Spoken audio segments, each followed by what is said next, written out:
ഇതൊന്ന് കണ്ടിട്ട് അപ്പുറത്തേക്ക് നോക്കിയപ്പോൾ അടി ഗൊമ്മാലെ എന്താ നടക്കണത്?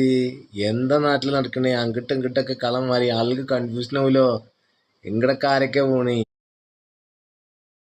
സാബു സാറിനോട് ഒറ്റ കാര്യം പറയാനുള്ളൂ, ഇതിൽ നിങ്ങൾക്ക് എന്തെങ്കിലും കിട്ടിയാൽ കിട്ടി, ഇല്ലാന്നുണ്ടെങ്കിൽ മൊത്തമായിട്ട് കച്ചവടമായിട്ട് പൂട്ടും. നിങ്ങൾ ഈ വികസനം പറഞ്ഞ് കൂടുണ്ട്, അതിലെന്തെങ്കിലും നേടാൻ പറ്റുമോ? ഓക്കെ, കേരളമാണ്, ഒന്നും പറയാൻ പറ്റൂല.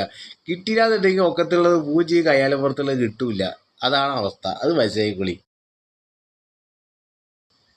എന്തായാലും 30 വർഷത്തെ ബന്ധം, അതേപോലെ തന്നെ 3 തവണ ഗ്രാമപഞ്ചായത്ത് പ്രസിഡന്റ്. അപ്പോൾ ഇപ്രാവശ്യം അങ്ങടാണ് മാറിയിരിക്കണത്. എന്തായാലും ലീലിക്കാണ് മാറിയിരിക്കണത്. എൻ്റെ ഒരു ഊഹ ശരിയാണെങ്കിൽ സ്ഥാനാർത്ഥി ആവാനുള്ള എല്ലാ സാധ്യതയുണ്ട്. അത് മാത്രമാണ് എനിക്ക് മാറ്റത്തിനായിട്ടുള്ളത്. വർഗീയ നിലപാടിനെതിരെ വേറൊരു നിലപാടായിട്ടൊന്നും കാണില്ല. അതൊക്കെ അവരുടെ സ്വാതന്ത്ര്യം, ഏത് പാർട്ടിയിൽ വേണമെങ്കിൽ പ്രവർത്തിച്ചോട്ടെ. പക്ഷെ എന്തായാലും ആത്മബന്ധങ്ങളൊക്കെ തീർന്നു തുടങ്ങി. 30 വർഷം 40 വർഷം ഇതിനിടയ്ക്ക് വേറൊരു ഉണ്ടല്ലോ, എനിക്ക് തോന്നുന്നു ആയിഷ മാഡം ആണ് തോന്നിട്ടില്ല, ആയിഷ പോറ്റിയാണോ അങ്ങനെ ആരോ ഇരുന്നില്ല, അവരും പോയില്ല. കുറേ ആത്മബന്ധങ്ങൾ തീരേണ്ട സമയമായിട്ടോ, കുറേ ആത്മബന്ധങ്ങൾ തീരണ സീസണാണ് ഇപ്പോൾ. അപ്പോൾ ആത്മബന്ധങ്ങളൊക്കെ എന്തായാലും മുറുകെ പിടിച്ച് അങ്ങോട്ട് പോട്ടെ. എന്നിട്ട് വർഗീയതക്കെതിരെയുള്ള നിലപാടുകളുമായി പോരാട്ടം തുടരട്ടെ. എല്ലാവിധ ആശംസകളും നേരുന്നു. നന്ദി, നമസ്കാരം.